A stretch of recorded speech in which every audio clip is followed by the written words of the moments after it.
what I'm suggesting is that definitely find against the appeal in my case.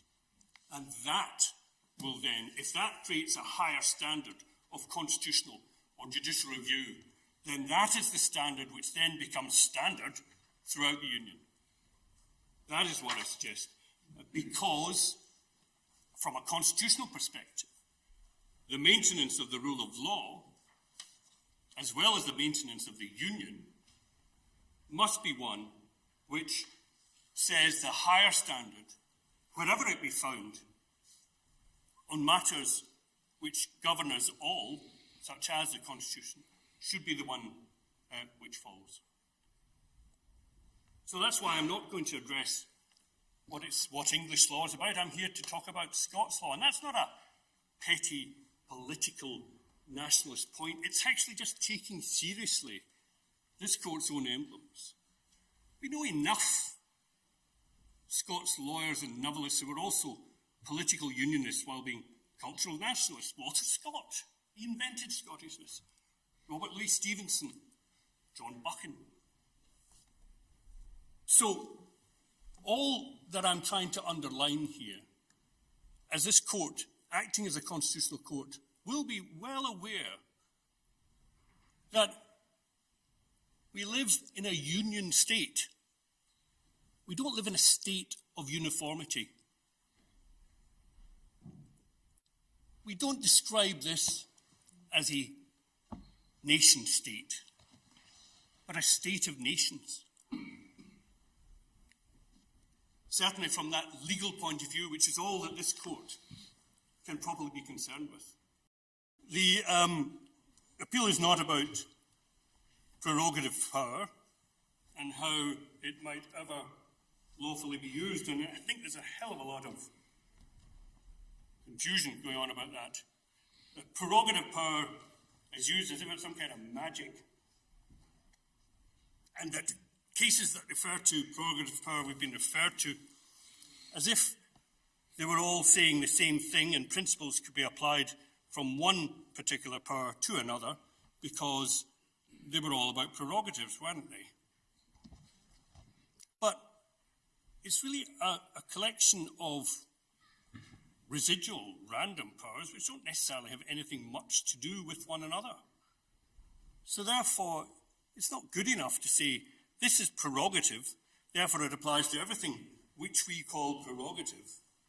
Prerogative is an omnium gatherum. It doesn't actually give you any analytical heft simply by saying this is prerogative.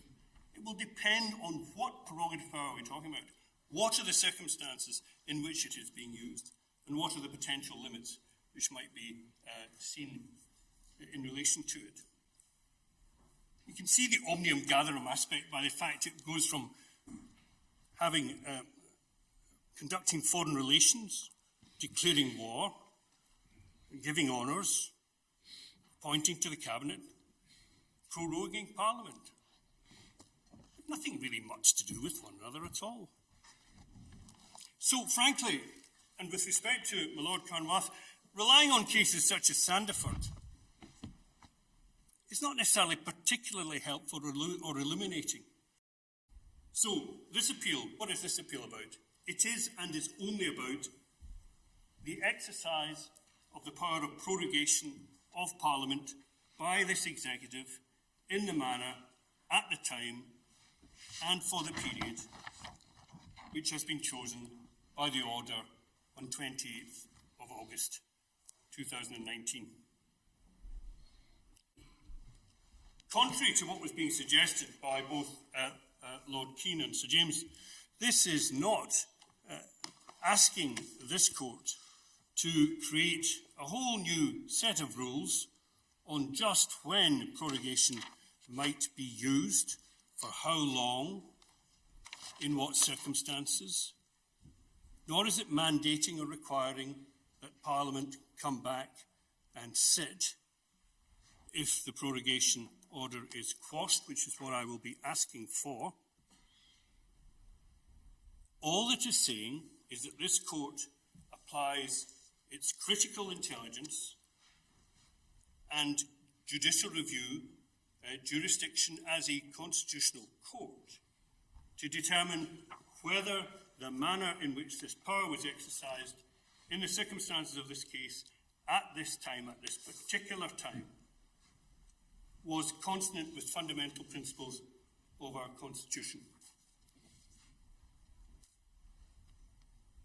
That's not something for which there are no judicial or manageable standards. That is most certainly the province of the courts to determine. There are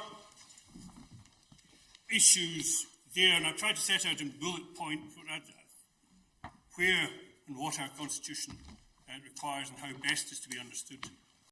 The points which I wish to make is that parliamentary sovereignty is undoubtedly the animating principle of the United Kingdom Constitution. We know that that means, or I say it's clearly inherent in this concept, that the executive is subordinate to the law.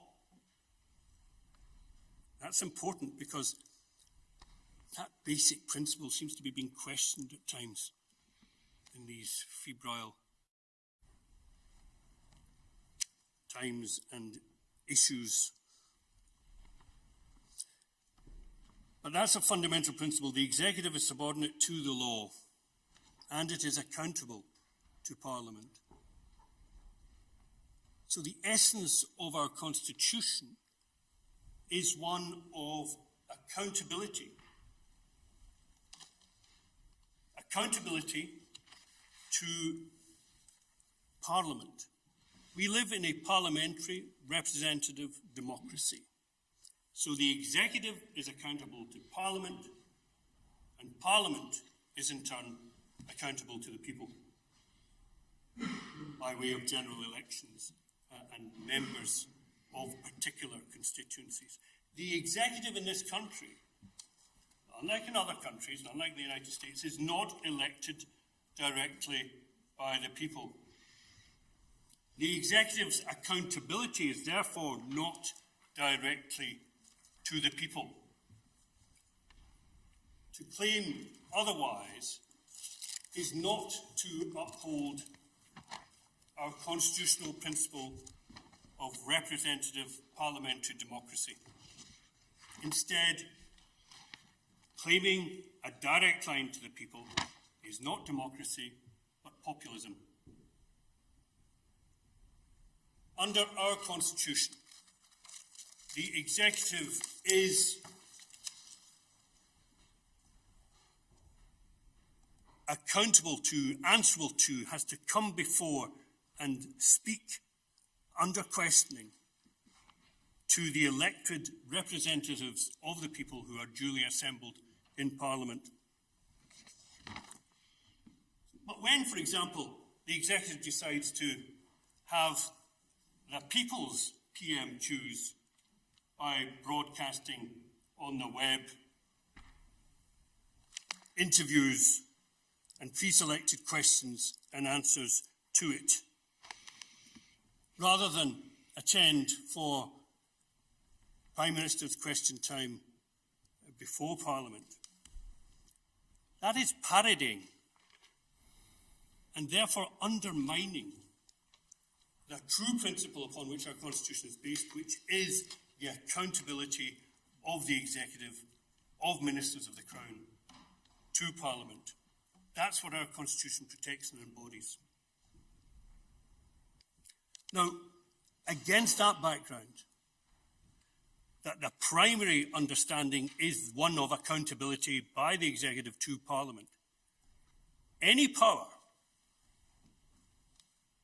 that the executive has to suspend the sittings of Parliament, and we know that it does, can only consistently and lawfully and constitutionally be exercised in a manner which is consistent with that overarching principle of accountability. A power such as prorogation, a unilateral executive act by the executive closing down Parliament is a derogation from that general constitutional principle of accountability, as a derogation from a general principle,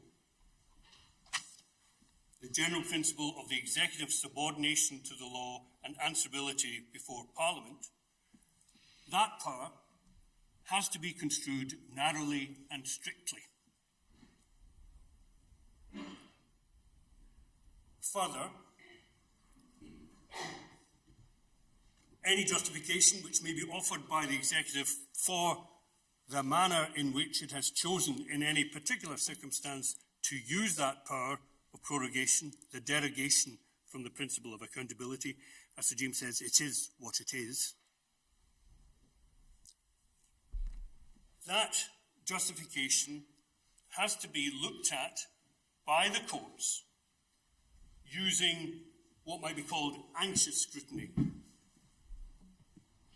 precisely because Parliament has no say as to when and how and for what reason and for what period the executive might choose to close down Parliament and so prevent its sitting.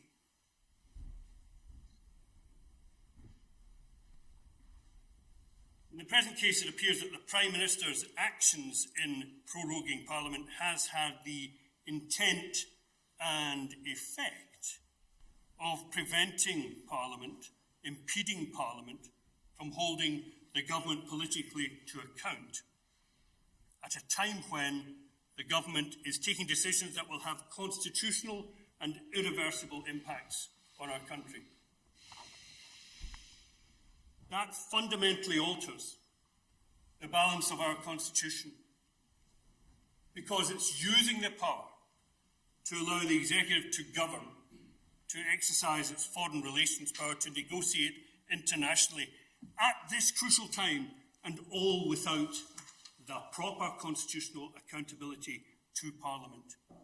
That cannot be, in the circumstances of this case, in the manner, at the time, in this period, be a lawful use of the power of prorogation. And it's not a question of how far can you go, how many weeks can I get away with in proroguing them. Lord Keane says it's not 35 days, it's only 7. It doesn't matter how many it is, it's what its effect and intent is. He previously said Parliament can act incredibly swiftly. It only took them 2 days to pass the Ben Act, the 2019 Act, mandating extension. Well, if Parliament can do something as monumental as that in 2 days, just think what it could do in 7, which it is now being prevented from sitting on, even at Lord Keane's best calculations. How much more might it do if it decided not to go into recess and sit for the full 35 days? How much more calling to account of the government would it be able then to carry out? A profound amount.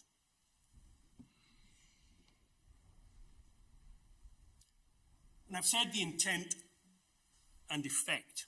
This is an important point, because we're not simply concerned with the subjective motivations, the political calculations that might have led to this decision at this stage to prorogue Parliament. Certainly, that is useful to know as far as one can, assuming one can have reliable evidence, and that's a matter we'll come back to.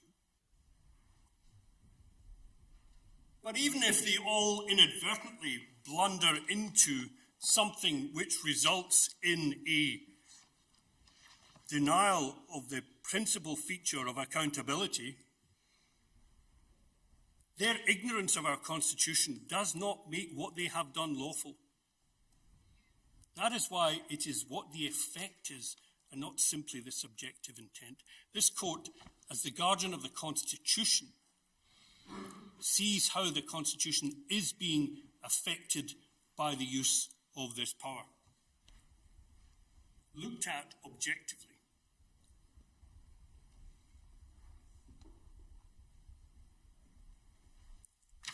as it happens in this case, even looked at subjectively, what did the Prime Minister apparently intend in using the power of prorogation at this time, in this manner, and for this period? We say it was for an improper purpose and done in bad faith. So clearly what that had in mind was, you're not going to prorogue us over Brexit Day, and so what they've done instead is, well, we'll prorogue you for the bit you forgot about. You know, it's clever perhaps, but is it constitutional? What's its intent? What's its effect? That's the question for this court. Paragraph 18, page 250. Finally, it must be recognised that the situation has become more complicated because prorogation and on its own and separate of a Queen's speech has been portrayed as a potential tool to prevent MPs intervening prior to the UK's departure from the EU on the 31st of October. Who portrayed it as that? Well, I think it was a decision that was first mooted, I think, by Jacob Rees-Mogg in March, now the Leader of the House. Gosh, trahison d'éclair. It's from within government itself, now government itself, the suggestion that prorogation be used as a tool to prevent MPs intervening in the departure of the EU, the UK from the EU. And it's been portrayed as such in various leaks from non-attributable sources in Downing Street, which of course is what prompted this petition being drafted at the end of July in the first place. And then the precedent for period of prorogation, page 250, the present proposal would mean that Parliament stood prorogued for a period of up to 34 calendar days. However, given the expected conference recess period of typically 3 weeks, the number of sitting days lost by such prorogation would be far less than that. 1 to 3 sitting days during the week commencing 9th September and 4 sitting days during the week commencing 7th October. Well, of course we know there is a vast difference, and I will go on to that, between if Parliament chooses to vote in favour of it going into recess for the conference period and it being unilaterally, without warning, told that the leader, Lord President of the Privy Council, is on a flight to Balmoral to get the Queen to sign off on the prorogation for which she'd been given no prior notice. In essence, Mr. O'Neill, your argument is it not, that this memorandum, properly analysed, outlines possible lines of defence to the portrayal of the length of prorogation as a means of stifling debate, rather than actually addressing and articulating the practical reason for choosing 5 weeks. Yes, absolutely so, my Lord. And again, if one reads critically, and maybe cynically, the documentation, we see that if you dig deep enough into it, it looks like the real reason is perhaps coming out, rather than the one which is being presented for messaging purposes. If we see at page 266, which appears to be the Cabinet memorandum which the Government has given us the privilege of seeing, minutes of the Cabinet meeting.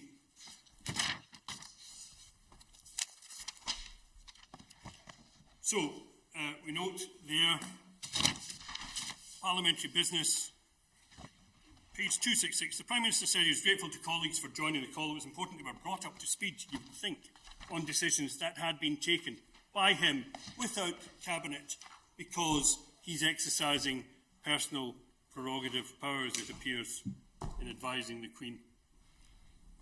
Exiting the EU on 31st October was the first priority of the Government.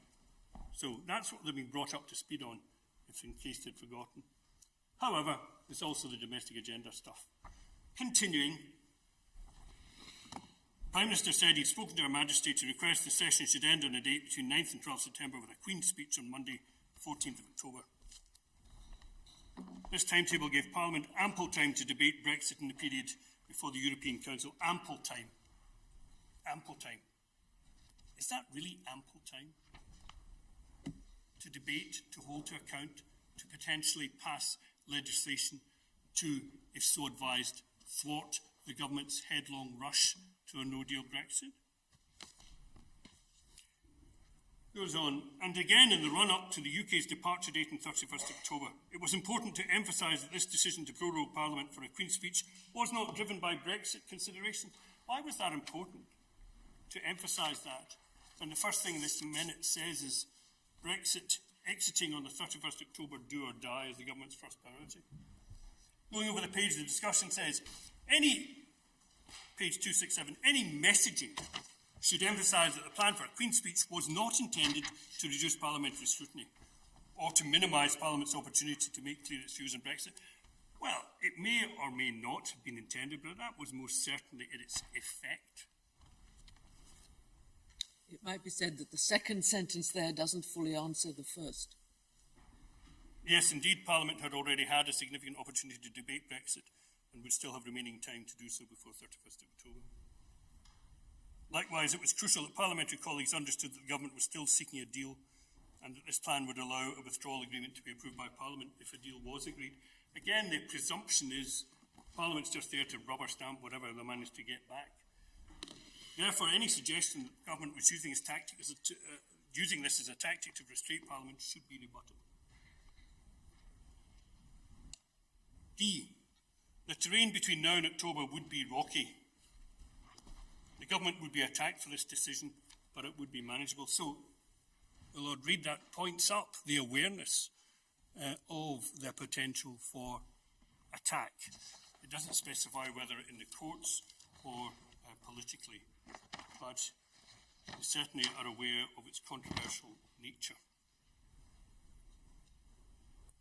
Going on, 268, subparagraph F, it was important that the messaging did not appear to pit the government against MPs. And then going down the page to the penultimate paragraph, continuing, the Prime Minister said it was vital to persuade and enthuse parliamentary colleagues to get behind the government's plan. The EU were likely to hold out for Parliament to block Brexit while they thought that was possible. That's important. That's a consideration. The EU are relying on the democratic elected representative legislature to express its will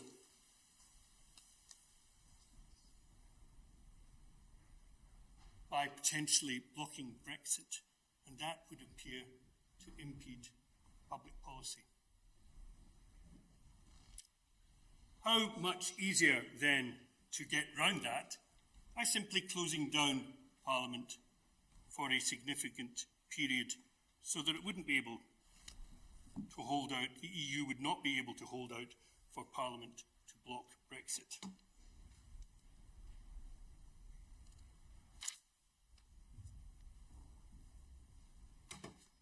Going on, the backstop was fundamentally undemocratic. It bound the UK into EU laws. It gave Dublin a greater say over matters in Northern Ireland. Progress of the EU should not be exaggerated. It was substantial. While there was a good chance that a deal could be secured, there was also a high chance it could not. Success would require a united and determined approach. So that's what this is about. We're all in this together. We're all singing from the same hymn sheet, because anyone singing a different hymn has been silenced. Because Parliament's not sitting anymore.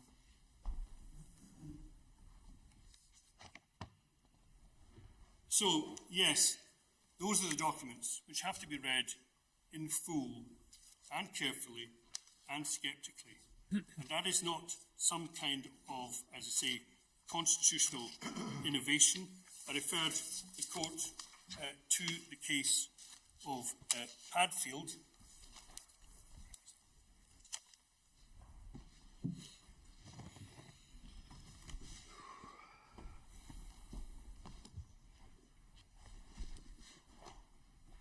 It's maybe the one case which we didn't have in our bundle, but So let me just read out the bit while my learned junior finds a reference. Padfield, page 997, 1968 appeal cases. Lord Upjohn is giving a judgment in which he agrees with Lord Reid. And in that passage, he draws adverse inferences from the weakness of the affidavits which had been lodged in that case. He says this: I'll turn to the Minister's second letter of May the 3rd, 1965, which says that you will appreciate that under the 1958 Act, the Minister has unfettered discretion to decide whether or not to refer a particular complaint to the Committee of Investigation. In reaching that decision, he's had in mind the normal democratic machinery of the Milk Marketing Board. This introduces the idea much pressed upon your lordships in argument that he had an unfettered discretion in this matter. Thus it was argued means, provided that the Minister considered the complaint bona fide, that was an end of the matter. And he goes on, my lords, I believe that the introduction of the adjective unfettered and its reliance thereon in answer to the appellant's claim is one of fundamental matters confounding the Minister's attitude, bona fide though it might be. First, the adjective nowhere appears in this section. It's an unauthorised gloss. Secondly, even if it did contain that adjective, I doubt it would make any difference in law to his powers. We have Padfield at tab 18 of the supplemental authorities for this appeal in the Miller case. I'm very grateful to you. That's at page 226 electronically. Yes, you do. Supplemental bundle, tab 18. And which page of the judgment itself are you reading from? I'm reading from page 1061. Thank you very much. I think that was from 1060, but I'm going on to 1061. Thank you. Anyway, I got to the point where he says, Lord Upjohn says, it doesn't matter whether or not, even if the statute had said you had unfettered discretion, would not make a difference. I doubt it would make any difference in law to his powers. It's safe to emphasise what he has already, namely that acting lawfully, he has a power of decision which cannot be controlled by the courts. It is unfettered. But the use of that adjective, even in an act of Parliament, can do nothing to unfetter the control which the judiciary have over the executive, namely that in exercising their powers, the latter must act lawfully, and that is a matter to be determined by looking at the Act and its scope and object in conferring a discretion upon the Minister rather than by the use of adjectives. Now, in this case, it's said against me, well, there isn't any Act to look at, although, of course, I've got the claim of right of 1689. I won't push that one too much.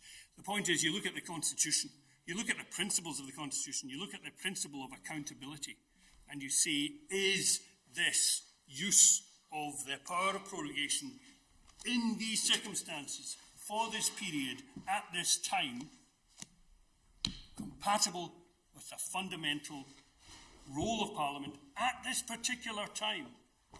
Not generally, not last year, not 50 years ago or 50 years hence, here and now today. Is the way they have used this power compatible with understanding of the primary principle of accountability of the executive to Parliament?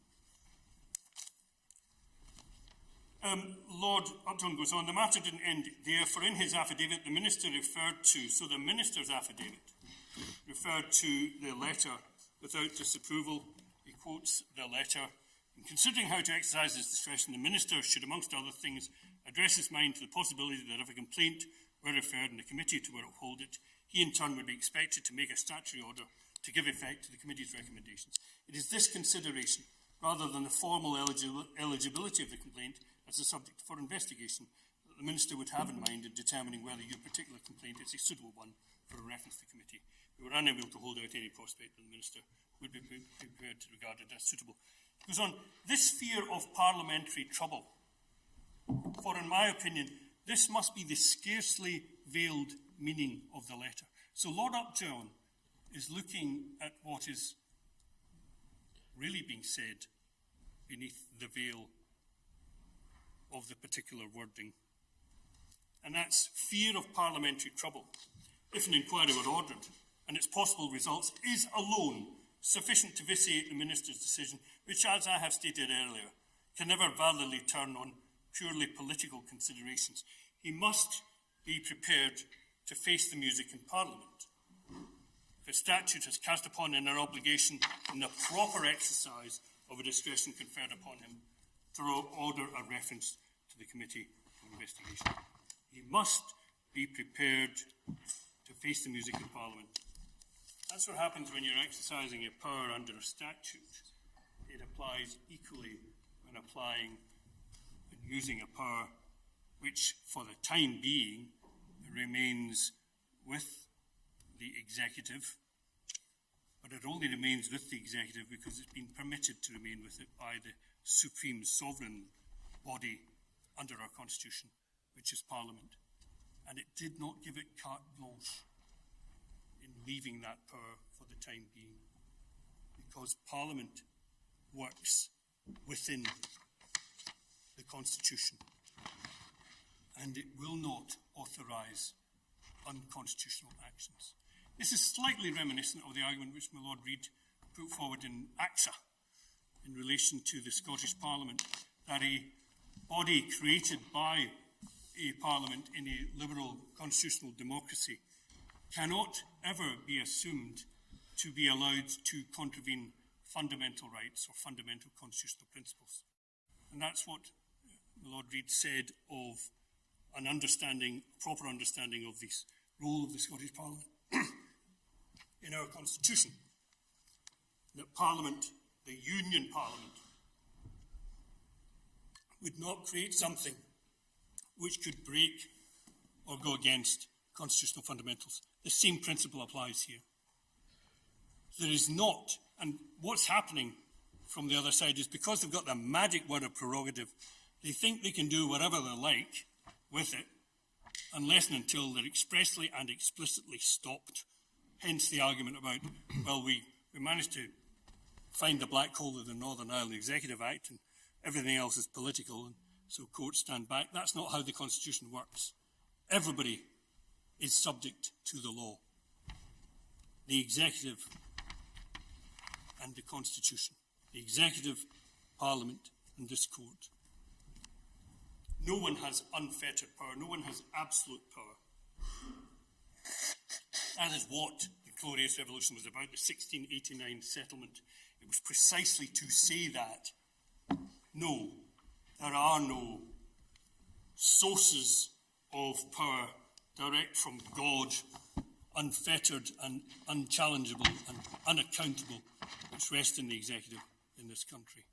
It is Parliament which reigns here.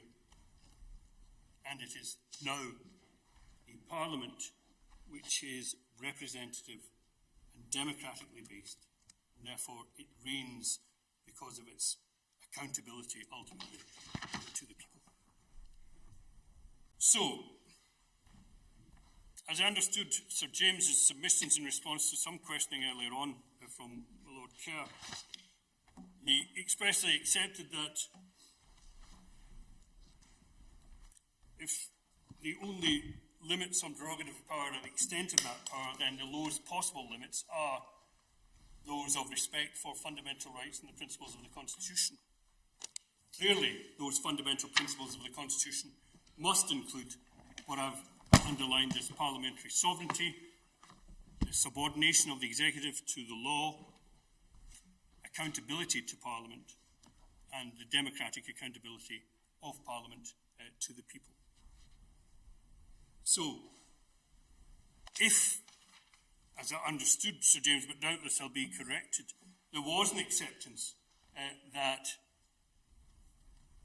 where prorogation inhibits, it is what it is, he says, inhibits necessarily Parliament's ability to hold the government to account, may impede it from legislating as it might otherwise wish to, then there have to be justiciable limits as to the extent to which it can use that power compatibly with our Constitution.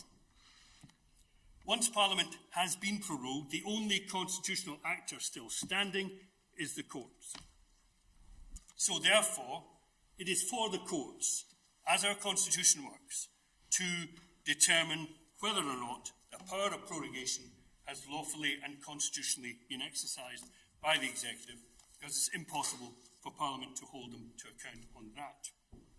This does not mean that we're asking the court to identify an appropriate length of time as to whether Parliament wishes to legislate, as to whether Parliament should in fact decide or ensure that it was recalled.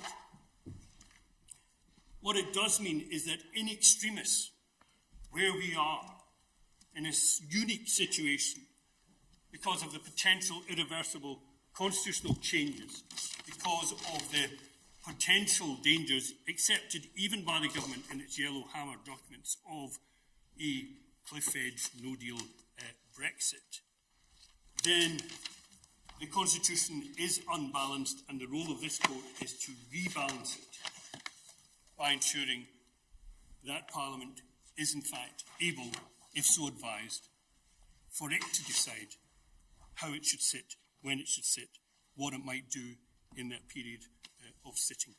We cannot have a situation in which there are no standards, where prorogation can be used with impunity to close down Parliament whenever it becomes inconvenient. And it's not, departing from what Lord Pannick said, it's not a question of just how long it is. Is it all right for 2 days? Is it all right for 3 weeks? How far can I go? Okay, 5 weeks, maybe that's a bit too much.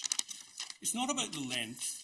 It's about what it's doing to our Constitution. That's why I constantly emphasise it is certainly how long is this prorogation for,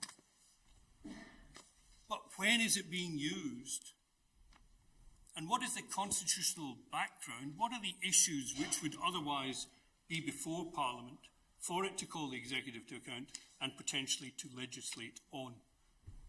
In this case, it's the potential for leaving the European Union on exit day with or without a deal.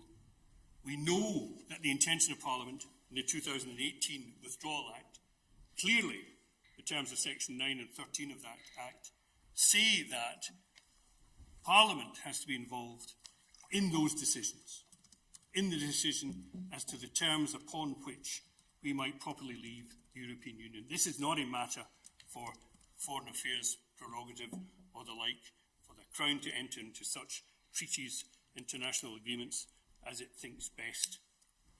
Parliament is involved, and Parliament is involved in part because of this court's decision in Miller.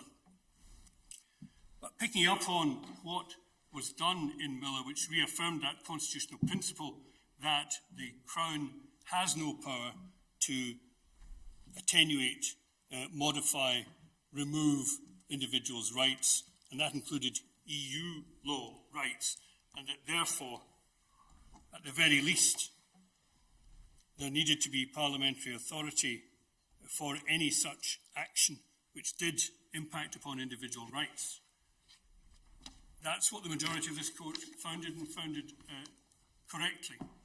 Where the court perhaps went slightly wrong was in falling for the bullet being fired from a gun analogy, upon which, having accepted that, it was said that notification in and of itself was sufficient to impact upon individual rights. Well, we always have a difficulty, don't we, especially in a public law case, as to whether we should accept the agreement of the parties as to what the state of affairs is, which, of course, for obvious reasons, the parties were in agreement as to that matter, or whether we should challenge it and not accept it. That is always a difficult question. Rightly or wrongly, we decided to accept the agreement of the parties. I'm not being critical. It may sound of being critical. I'm not being critical. All I'm saying is that we read Miller now in the light in of the manner what Lord Carnwath presently saw it, saying that this is a bad analogy. It's going to take 2 years before that bullet reaches a target and affects the rights. Whatever the particular facts of Miller, I mean, the principle established was clear. Yes, absolutely. The principle is absolutely right. But the point is that in the light of Whiteman, the full court decision in Whiteman, it is clear that notification is in those 2 years irrevocable, that the bullet can be called back, and so therefore it's only when it actually hits the target, and it only hits the target when the United Kingdom ceases to be a member of the European Union, and it does that by operation of Article 50, subsection 3, that the principle in Miller that the executive cannot do this on the basis of its prerogative or powers alone, but has to be expressly authorised by Parliament, then applies. And we're still waiting for the authorisation of Parliament to allow for that. Section 9 of the 2018 Act and these memos are predicated upon the idea that once a withdrawal agreement comes back, then Parliament will pass a statute which will do the necessary Miller thing of allowing individual rights to be affected by the withdrawal of the United Kingdom from the European Union. What this government seems to have failed to understand in its reference to there being a no-deal Brexit, however, is that there is no statutory provision which in any sense authorises this government to leave the European Union with the inevitable effect that has on individual rights without a deal. There is no no-deal statute. So one of the other reasons as to why this decision to prorogue is flawed is because it's based on an error of law. It presumes that, and it is aimed at, we are seeking to prorogue Parliament in order, if it happens to be the case, to be able to crash out without a deal. They have no authority to do that. They've mistaken, they've misdirected themselves.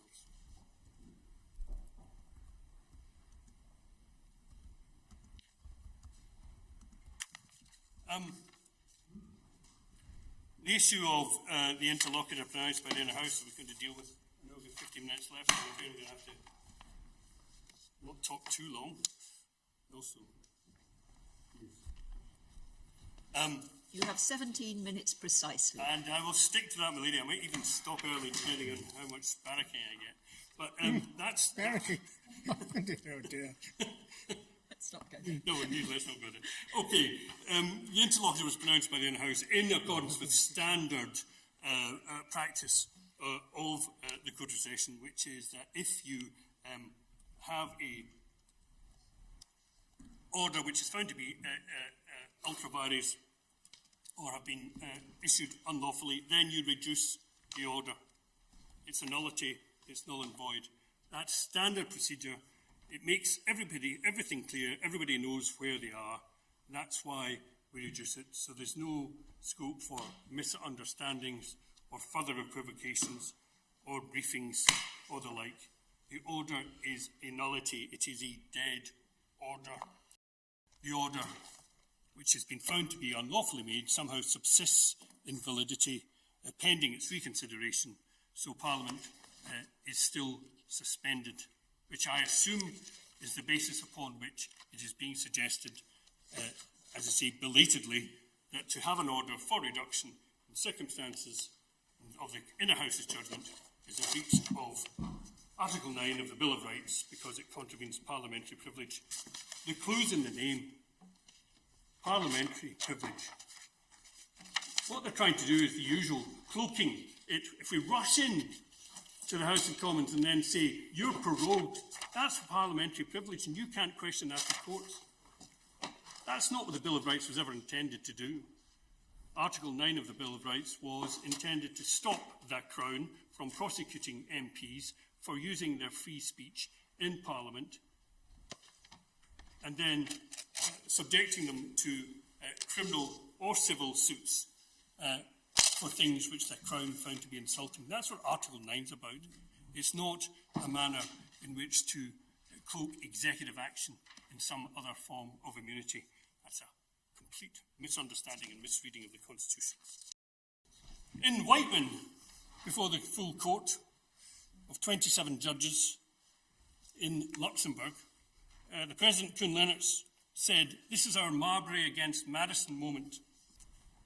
What he meant was by that, I think, that it was the realisation that within the European Union legal system, this was a fully and properly constitutional moment.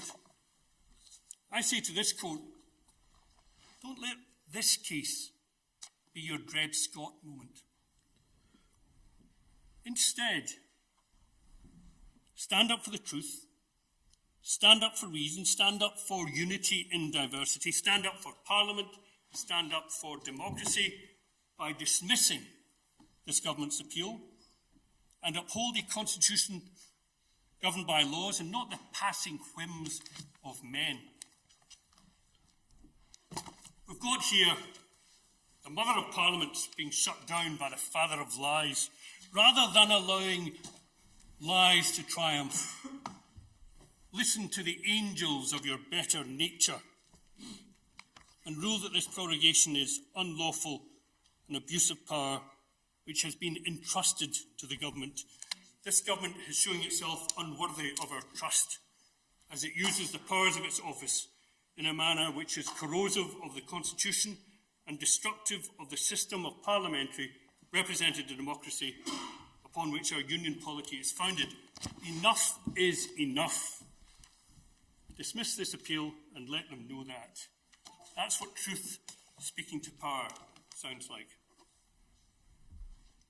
Lords and ladies, with the commissioners.